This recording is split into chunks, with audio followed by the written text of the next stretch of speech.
Matagumpay na nakasamsam ang Philippine National Police ng mahigit sa 10.2 milyong halaga ng shabu at marijuana sa sunod-sunod na operasyon noong October 11, alinsunod sa direktiba ni Pangulong Ferdinand R. Marcos Jr.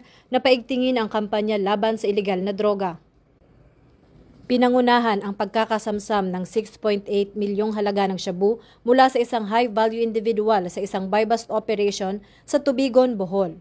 Bukod pa rito, nakakumpiska ang mga otoridad ng 2.27 milyong halaga ng shabu sa baybayin ng Puerto Princesa City, 1.7 milyon sa Dato Odin Sinsuat, Maguindanao del Norte, at nakabunot at nasunog na 1.136 milyong halaga ng marijuana plants sa Kibungan, Benguet.